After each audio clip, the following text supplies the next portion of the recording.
everyone, if you are coming straight from my Booktube Prize Part 1 vlog, welcome. This is going to be the start of my Booktube Prize Part 2, and it is the 10th of May right now, and I have just actually finished Ducks Newburyport on May 8th and filmed a clip of it yesterday on the 9th, so at the end of this clip, you'll go right into my review for Ducks. But I just wanted to let you know that this is going to be the start of the rest of my Booktube Prize reading. So in this vlog, I'll be talking about Ducks Newburyport, City of Girls, which I'm about 30% of the way through right now, and then Middle England by Jonathan Coe, which I have not started yet, but I will be starting soon. Welcome to this vlog. Hi everyone, it's May 9th now, and I wanted to let you know that I finished Ducks Newburyport yesterday afternoon, and after some reflection on it, and also talking to my dad and having him read some reviews so he could talk about it with me, I have some major thoughts. So if you're a big Ducks fan, I would tread carefully, because I really was not. I hated Ducks, and you will see why in just a moment. So I guess I'll start first with the things that were personal things, tropes in writing that just don't really work for me. The main thing being stream of consciousness. I am not a huge fan, and this is kind of a broader discussion, but I'm not a huge fan of kind of literaryism for literary sake. I think in my personal beliefs that writing and literature should be accessible. I'm very much of the Mark Twain philosophy of if you can say it in the simplest way possible, that's the way you should say it, just to encourage people to love reading and literature and feel like it's something that they can interact with, as opposed to this thing that is so complex and just makes them feel stupid that they don't want to interact with it. So that's a whole other discussion, and I think this book plays heavily into that. But in general, I just don't really like the stream of consciousness style. I don't think it really does anything for me. I find it confusing. I am much more of a kind of interested, I'm fine with playing with timelines and voice, but I think it does need to be coherent enough that I don't have to work too hard to understand what's going on. So the stream of consciousnness, and I knew that going into Ducks Newburyport, but I tried to kind of keep an open mind. But shortly after I was keeping an open mind, my mind just closed right back up. So that's one thing, but I'm trying not to let that as much impact my overall thoughts on it, because I do have some genuine critiques that are bringing my rating down, which you'll hear about my rating at the end. The second thing is the characterization of our unnamed narrator. I really didn't like her. I didn't find her compelling. I didn't find her interesting to read about. She seemed just very whiny and self-interested and unaware of kind of, in her mind so much that it was obviously to the detriment of the people around her, which was not great. She did not make me care about her or want to understand her story in any way. So she was not an enjoyable character to read about. I didn't feel like I was learning things from her, and I'll get to kind of more of that in a second. But yeah, not a fan of her, which made it really hard to like the book, I think. And I think that's something that a lot of people have struggled with. But then we get into kind of the bigger question, and this is where my genuine critiques of the book come into play. So I think, and this is something I discussed extensively with my father, so kudos to him for helping me kind of formulate these ideas. But I think what it really boils down to is that I don't know what Lucy Ellmann was trying to do with Ducks Newburyport. I genuinely could not tell you what her motivations were in writing this. Was it to please some part of her inner self regarding her father and his work on Joyce? Honestly, maybe. That is kind of the conclusion I've come to. But, there's other people, especially on, Goodreads, that have kind of finished the book that are this is this broader social commentary on America. And I will tell you why that's wrong. In 3 different points. So I came up with a few different ideas of what I think Lucy Ellmann might have possibly been doing. But as I said, I genuinely don't know what she was trying to do with this novel. If you have ideas, please put them in the comments section down below. Love to talk about Ducks, because my feelings are very strong, and I'd love to kind of have a more discussion about it. So I came up with 3 ideas of what I think Lucy Ellmann might have been trying to do, and then why I think that failed miserably. So my first idea was that she is trying to make commentary on rural America. However, I don't think that works because, she's trying to make commentary on rural America by showing us this typical rural American. And I just want to pivot all of this. I think it's especially pertinent, and it's something I kept coming back to, that Lucy Ellmann is not American per se. She was born in America. Her parents, I believe, are American. She was born in Evanston, Illinois, which is a suburb of Chicago. But she moved to the UK when she was 10 or 11. And from my research on her, it doesn't seem she's ever spent more time in the United States, particularly in rural, like, northeastern Ohio, where this novel is set. So that was kind of something I kept coming back to personally. But anyway, so back to the rural America thing. I think Lucy Ellmann could potentially be trying to make a commentary on rural America, but I think she fails miserably at this because this is not, our narrator is not, in my mind and my experiences with people living in rural America, is not a typical rural American. She was born to academics, so like people that have a college education and beyond. She was born in Evanston, like Lucy Ellmann. She moved to New Haven, which is another urban place, and somehow has ended up in Newcomerstown after some graduate level schooling, I would assume, because she has, prior to the novel and prior to her getting cancer, she has this adjunct teaching position at a university. So there must have been some sort of graduate level education that our unnamed narrator completed, which, number one, is just not as typical in rural America. Obviously, there are exceptions. There are people living in rural America who have a great deal of education and have chosen to live in rural America. But it's not, I think, the typical rural America, the rural America that actually exists in terms of people that have spent generations within rural America. So she has somehow ended up in rural America, but for no real reason. Like, her husband travels for work. It would make more sense for them to live somewhere that's not rural America, because he obviously travels. He must go to Columbus, Ohio all the time because he travels for work so often. And there's like not, unless, I mean, maybe he goes to Cleveland. Maybe he goes to Cleveland. So like there must be some reason why they're living in Newcomerstown, but they could leave. And that's kind of my biggest issue with the rural America piece, is that she's not showing what rural America is like because she has no real ties to rural America. She's not in rural America except because Lucy Ellmann wanted to put her there. And additionally, like, my dad's from Ohio, and so we had a discussion about like Newcomerstown and how he was like, Newcomerstown's a red herring because it like doesn't make sense that any of the things that Lucy Ellmann is talking about in this narrator, like, Newcomerstown is not a logical place where this novel could be set. So that was my first question, is that, like, if this is a discussion on rural America, it is not from a perspective that is, like, adequately representing rural America, in my views.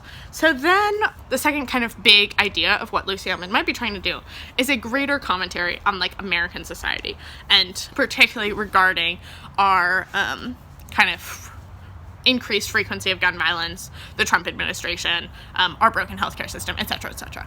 However, and this was kind of my main gripe that I had with the novel, because I think this is the predominant idea of what Lucy Ellmann is doing, and therefore it's the one that I had the most trouble with. I don't think Lucy Ellmann in this character is providing any commentary on American society and the issues with America that privileged, educated, white, upper middle class, liberal people already know.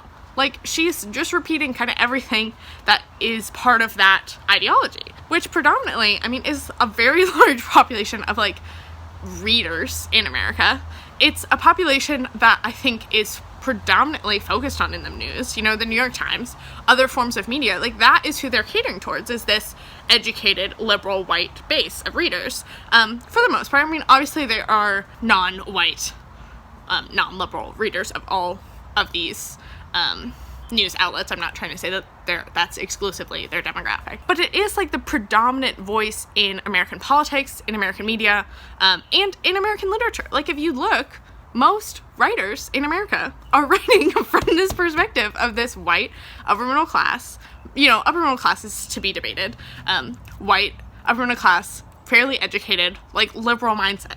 Like, Lucy Ellmann is not doing anything interesting with that ideology, and she's also not showcasing any other American ideology. She's not presenting, I think, an adequate or accurate version of rural American ideology. She's definitely not including the important conversation of, like, white supremacy, systems of oppression, people of color. Well, she does kind of mention, offhandedly, she's like, oh, yes, and, we as Americans, killed the Native American people, and that was a form of genocide. She mentions these things offhandedly, or she'll talk about a gun violence incident such as the shooting in Charleston at a black church by a white man. She will like mention these things, but she's not offering any nuanced critique about them in any way. And she's not focusing on issues that affect predominantly people that are not upper middle class, white, liberal, educated people.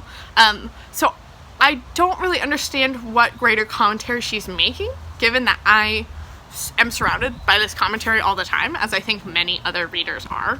And she also is not like making a commentary that I think you don't get inundated with by like American media. So for that reason, I was like, what commentary is she adding to the discussion? Because it's not this rural commentary, because she is not a like rural person. She's a transplant. And my dad and I did have a discussion of like, maybe that's what Lucy Ellmann's trying to do, is that she's talking about basically like the great divide of like progressive or people living in white educated people living in urban places are never going to understand rural America, and like she's using an unnamed narrator to be someone who doesn't understand rural America, but she doesn't give really any descriptions that much of rural America, except they go to the mall. I'm like, is there even a mall in Newcomerstown? I don't think so. So yeah, I think those are the two big things that I was like,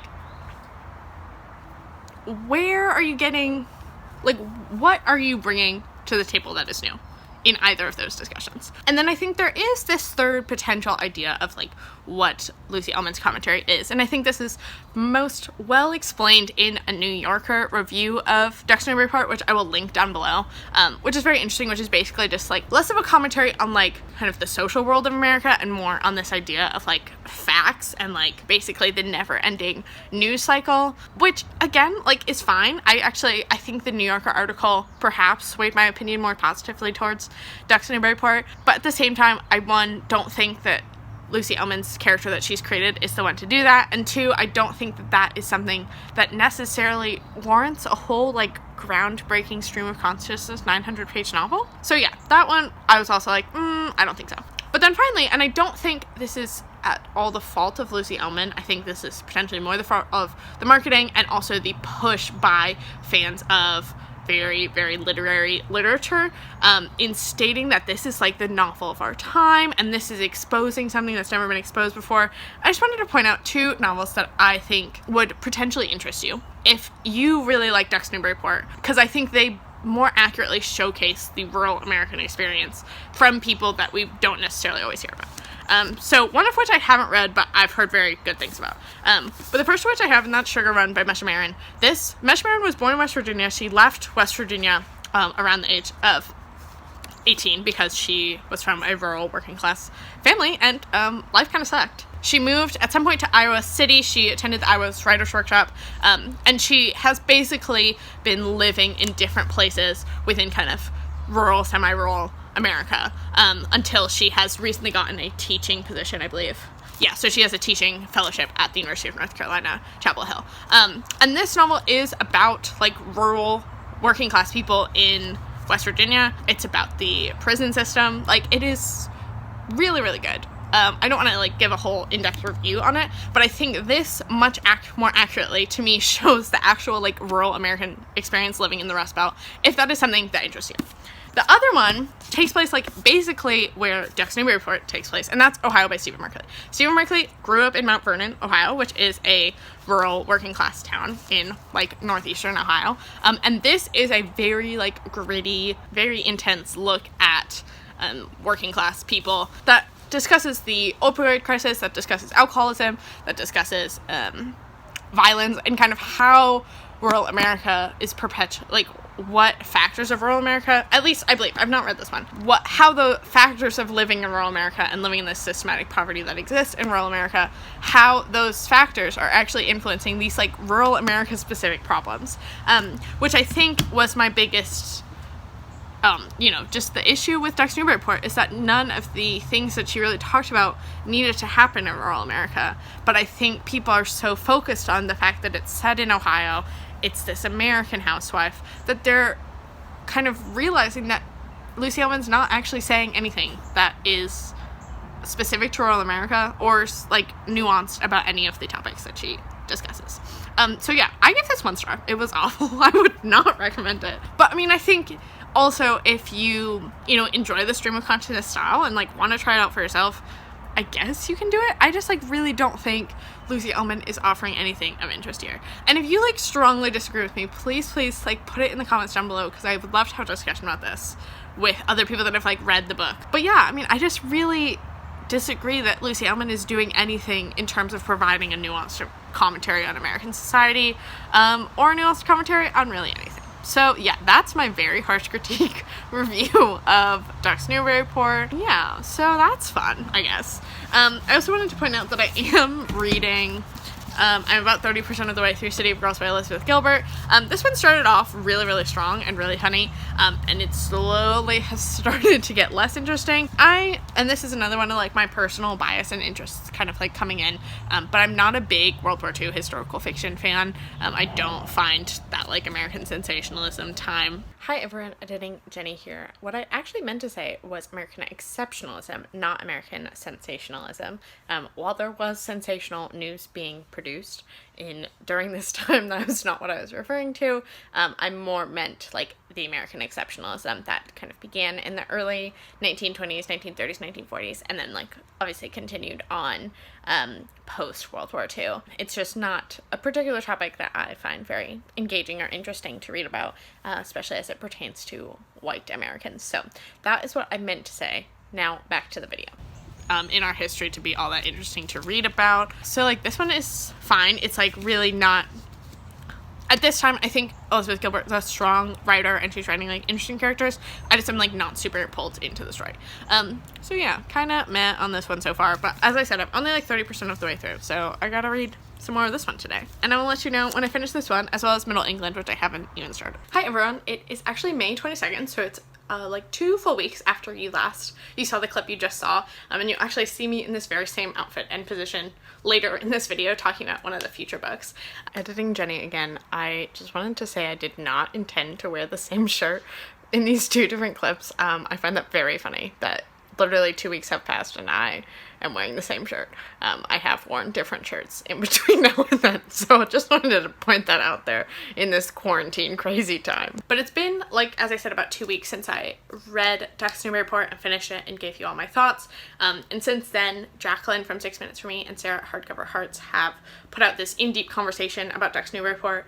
And I've just been kind of thinking more broadly about my overall thoughts and kind of my thoughts on it more broadly within the kind of Booktube Prize. So I just wanted to share those to kind of add some complexity to my very negative thoughts that I had previously. One, I think you should definitely go check out that in-deep conversation if you've read Ducks Newburyport. If you liked it, if you didn't like it, if you have no intention of reading it but just want to know what the hype is about, I think they do a great job of talking about the book and why people I think are enjoying it. I think they have done a great job of talking about that.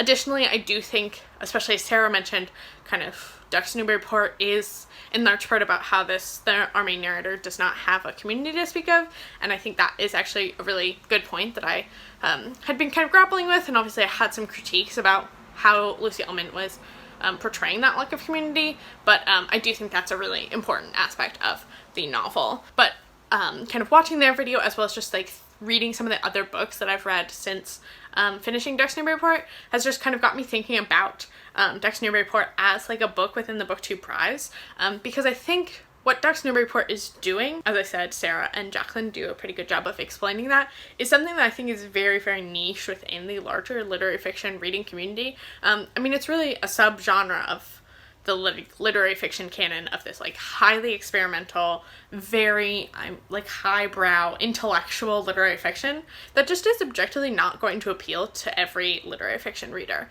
And so I think it's interesting that in a prize like this, where you have people that are coming in with their own biases, whether they want to be or not, you're going to have people that just do not like Ducks Newburyport because it's just not the type of literary fiction that they get on with. And in fact, I do think, at least in my experience, that the Ducks Newburyport group of literary fiction lovers is relatively small, and I think that is part of why the ranking on Goodreads is actually so high is because so many people probably, I mean, I'm assuming, given my personal feelings and like feelings I've seen of some other people on Booktube, I think if you don't like Ducks Newburyport, you're like going to give up on it and not at all talk about it on Goodreads. Whereas if you do get on with it, you're going to finish it and you're going to give it 4 or 5 stars. And so it was hard for me as someone who, had I not been forced to read it for the Booktube Prize, I would have given up on it, like after maybe about 20 pages, because I got the gist.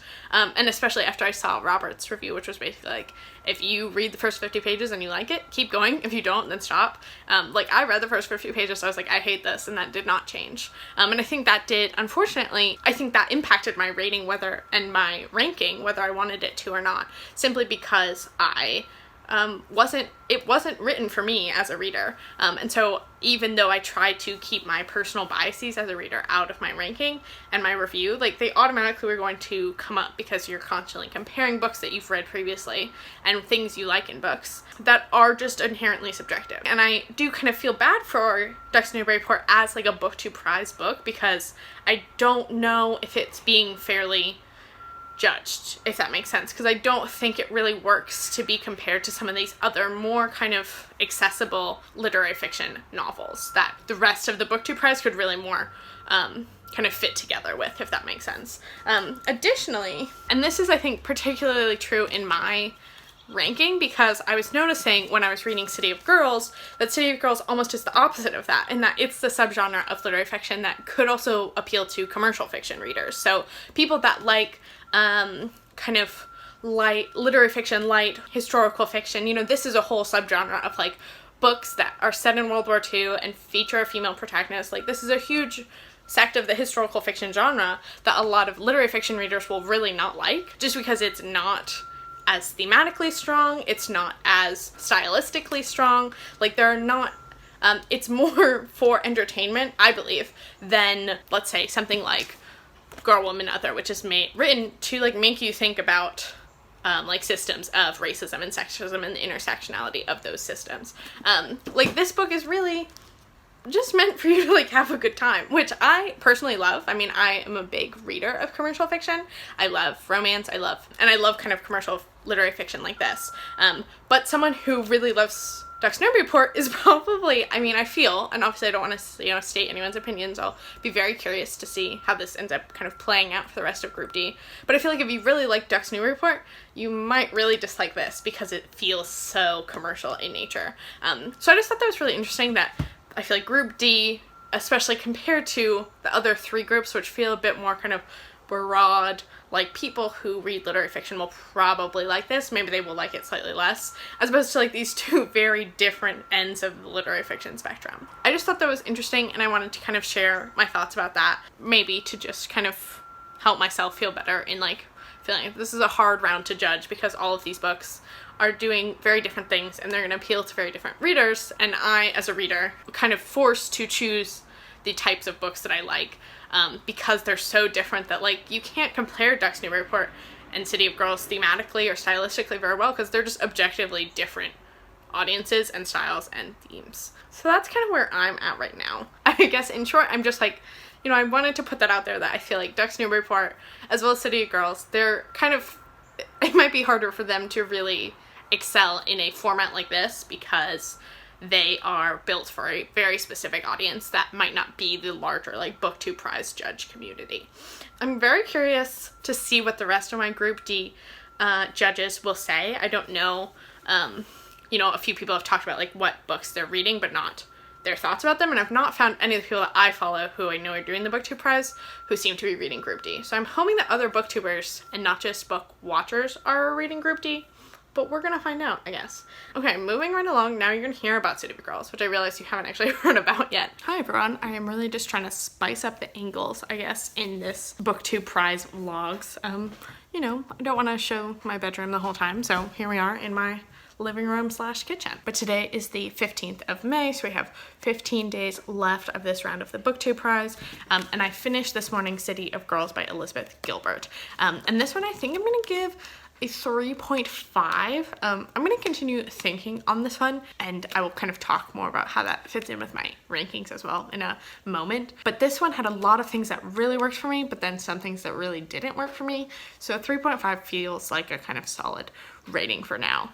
So this follows Vivian Morris, who is a upper middle class woman, although she's not like an heiress or kind of, you know, a Vanderbilt level of rich person in the early 1900s, but she is like pretty well off. Her father owns like a mine in upstate New York. And this follows Vivian in the beginning in 1940 after she's failed out of, or basically been asked to leave Vassar after a year of unsuccessful schooling. And she goes to live with her aunt Peggy in New York City, which then kind of spirals her whole life trajectory to a new place. So this novel, given that it starts in 1940, has a large component of like World War II in here. And additionally, this also follows Vivian as she works as a like costume maker for Aunt Peggy's like playhouse, which is a like small theater that she owns, and they put on these shows. And eventually Peggy's like husband, who she's in a tumultuous relationship with, writes this like award-winning show called City of Girls. And this one had some things that I really enjoyed in book. The narrative style is that Vivian is telling this story to Angela, who we don't know who Angela is at the beginning of the novel, basically about her life and how Vivian knew Angela's father. And so I really like that narrative style of kind of an older narrator telling this story about their past. That usually really works for me. Additionally, I think the characters in here are like really phenomenally well drawn, really realistic. I enjoyed reading about them. I feel like this would make a great TV show or something because the characters are just like so well drawn. But I think there were elements of the setting and like the historical elements of it that didn't really vibe with me. For one, I just don't really like World War II historical fiction. In fact, I don't really like fiction set in like the interwar all the way to World War II in America in general, with the exception of, I think there's some interesting books about like the Great Depression era, but that's just like a historical period that I'm very uninterested in, particularly as it follows like white upper middle class people living in America. I just have heard that story again and again through my schooling, and then also I think it does somewhat oversaturate the like historical fiction market when there's lots of other really great historical periods that I think are underutilized. So that was kind of a downer for me. Like, while I enjoyed this book, I still like couldn't really get past the fact that I just don't like World War II historical fiction, which is like the kind of dominating element of this book. Like, you know, the war is coming from the beginning, and I would say the war is happening for like the first like 350 to almost like 400 pages, which that was kind of a second complaint I had about this, is that it just really like dragged in the middle, and that may have been because like the war was about to happen and so I wasn't as invested, but I feel like for being an over 450 page book, it definitely didn't feel the need to be that long. I feel like there definitely could have been like some elements of the story, particularly in the first half, that could have been pared down pretty significantly, and like 100 or so pages could have been cut from this and it would have been the same. And then finally, this is another like personal preference thing, but I just don't really like, you know, theater in general, and that was obviously a huge part of this book, so that kind of was not as good for me. However, I will say, as I said, like the characters I really enjoyed, and I could see how wide of an appeal this has. It was like longlisted, or whatever you call it. It was on the like Goodreads Choice Award for historical fiction. I think this has a really high like retail value. I could definitely see a lot of readers really enjoying this. I think my mom will really enjoy this. Maybe even my grandma would enjoy this, but it's just not the like type of fiction that I particularly gravitate towards. I think this also does toe the line quite nicely between like commercial historical fiction and literary fiction, which is something that I usually quite enjoy, is that kind of the kind of gray area between commercial fiction and literary fiction. It's just this particular genre of like that towing the line is not something I particularly enjoy. So that all being said, I think right now, surprisingly enough, The Innocents is actually going to stay at the number 3 spot for me. I mean, I do like City of Girls might boot it out the more I think about it, but I think there was nothing that I didn't like about The Innocents necessarily. There just weren't things that blew me away about it, whereas there were things about City of Girls that I just didn't really vibe with. And I also think The Innocents is just a kind of more interesting, it's doing something a bit more interesting with kind of literary devices and tropes than City of Girls is. Which is not to say that that's what the Booktube Prize is about. I mean, I'm never going to be someone that says like that towing the line between commercial fiction and literary fiction is not relevant or interesting. I think it's probably one of the most like well-run markets in like publishing today. So obviously it has like huge value. I just don't know exactly if that's what the Booktube Prize is looking for. But that's a whole other kind of discussion that we could have, similarly to Olive's discussion about like nonfiction in the Booktube Prize, that I would love to talk about down in the comment section below. But that's kind of how I'm feeling right now with my rankings. And then finally, I am reading, I just started today, Middle England, and this one is fine so far. I've read, what, like maybe 20 pages of it, and I will kind of keep you updated on this one. I'm hoping to finish this one within the next like week or so to be like solidly ahead of the deadline, so I have a couple days to like ruminate before I submit my rankings, but we will see when I finish this one, because it'll likely be the next time I check in. Hi everyone, it is May 22nd. Oh, you can see my cat in the background, he's so cute. So it's May 22nd, and I thought I should check in with the last of the Booktube Prize books for this round that I am reading, which is Middle England by Jonathan Coe. I'm about 43% of the way through this one, so like almost halfway through, and it's fine so far. I'm not like super enjoying it. I don't think it'll like go to the top of my rankings or anything like that. So this is like a realistic fiction novel that follows a family as well as kind of some of their friends. I believe it was a like previous novel that Jonathan Coe wrote about one of the characters in like his group of friends at sixth form, or like, you know, preparatory school, whatever you want to call it. And I think this is like a later, kind of like later in life, following them, as well as some of Benjamin, who's one of the men, his family. So it's a hyper realistic like fiction novel that basically tracks kind of racial and kind of social politics in Britain from about 2011 until I believe Brexit, like 2018 is when I think the novel ends. It's not really something I would pick up, and I do think it's a little too focused on British politics, especially like I am personally was not super aware of like British politics from like 2011 to 2014, which is about where I am right now. So there's some stuff they're talking about and I'm just like not entirely sure what that means. Additionally, I just don't I don't know, there's a lot of characters in here that like I think are like eventually going to like vote for Brexit, and I'm just like, I don't really care like why you've decided to vote for Brexit, to be perfectly honest. So I think, yeah, I feel like fine is really the best like way to describe it. Hi everyone, so it is May 25th and it's Memorial Day here in the United States, so happy Memorial Day to anyone who celebrates that. And I wanted to let you know that this morning I finished Middle England by Jonathan Carroll. So I'm ahead of the game, all finished with my Booktube Prize reading, and still have 5 days to go. So this one, my thoughts are at the end of the novel are very similar to they were a couple days ago when I checked in at the 50% mark, which is that this was fine. It was kind of meh. I wouldn't say I really enjoyed it as a novel that much. I ended up giving this 2.75 stars, and I'll probably round that up to a 3 on Goodreads when I finally rate it on Goodreads. Overall, really quite fine, I'd say. For a book about Brexit, I don't really feel like it had that much nuance or that much that was interesting to say about Brexit. Like, I don't really know what Jonathan Coe's motivations were in writing this book, except perhaps a frustration about Brexit that, I don't know, didn't really have that much complexity to it.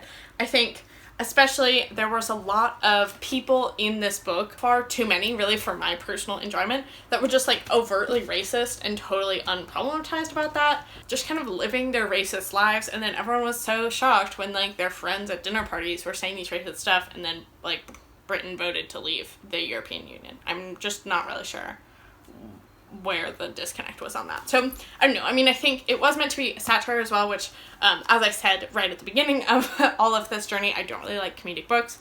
Didn't really find this very funny. I maybe laughed out loud like one time, maybe.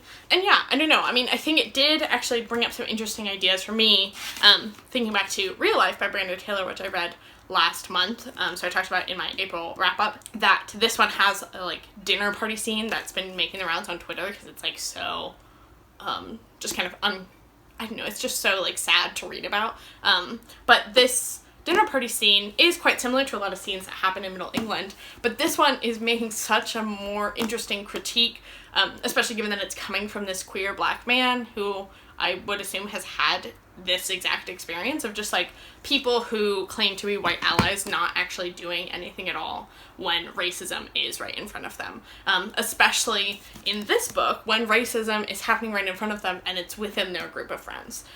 So yeah, I didn't really appreciate how many just like blatantly racist people there were in this book. And while, you know, I don't think Jonathan Coe's necessarily saying that he agrees with these people, I just thought there were too many of them for me to like care about any of the characters. Additionally, this felt to me both that I knew too much about British politics and British history to like value this book, as well as too little about British politics. There were definitely things in this book that Coe talks about that I just didn't even know what he was talking about.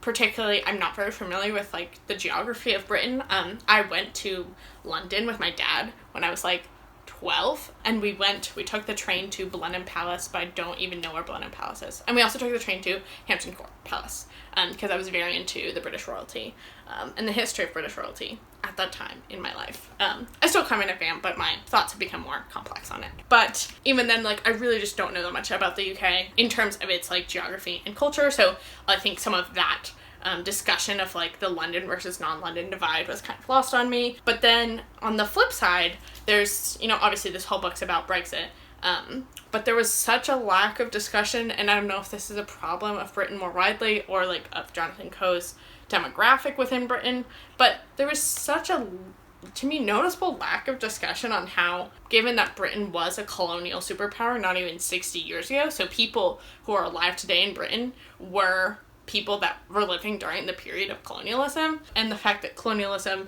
is inherently built on ideas of racial superiority as a legitimization of the colonial project, like, that's obviously going to instill ideas of racial superiority for British people, like, especially older British people, that conservative politicians are going to monopolize on. So I was kind of just confused. I don't know if that's like a discussion that people in Britain are having. I don't know if Jonathan Coe is a part of that discussion. I was just very confused because even as an outsider, like, and my understanding of colonial history and colonialism more broadly, like, it's very obvious to me why Brexit happened, because people in Britain are still working through racist ideology that's like woven within the society and culture. So I don't know. I was kind of confused about that.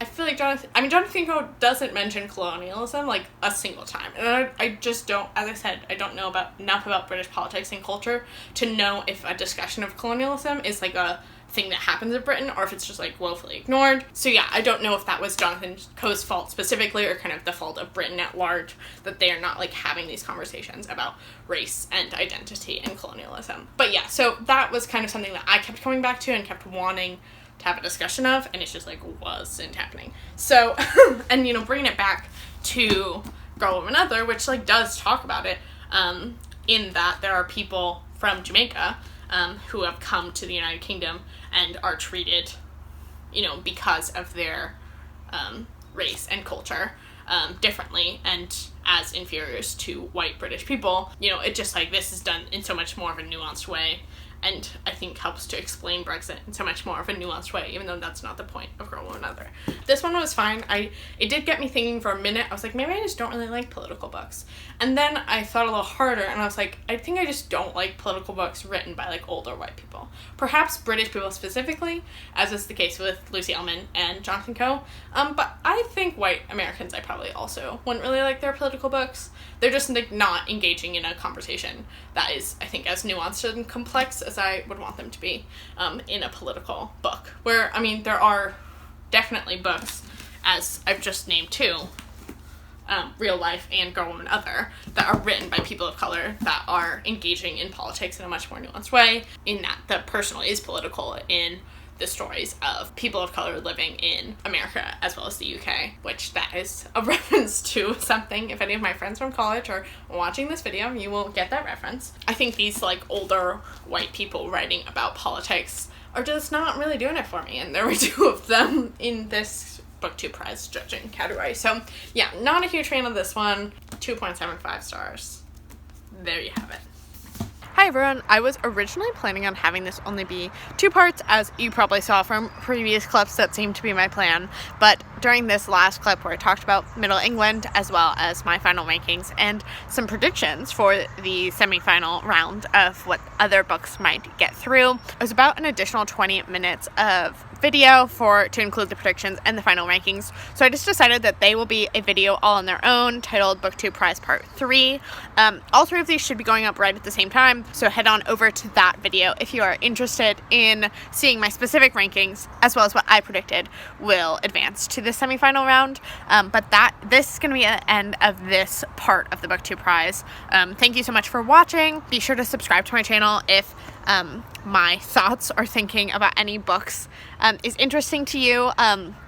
I am actually doing a project, speaking of colonialism and how it relates to Middle England, I am actually doing a project about African women writers writing about colonialism over the next 6 months. So I will put a link to my announcement for that project that I'm doing in the cards up here, as well as in the description box below. And additionally, I will link my part 1 and part 3 of the Booktube Prize vlog. So thank you so much for watching, and I'll see you next time.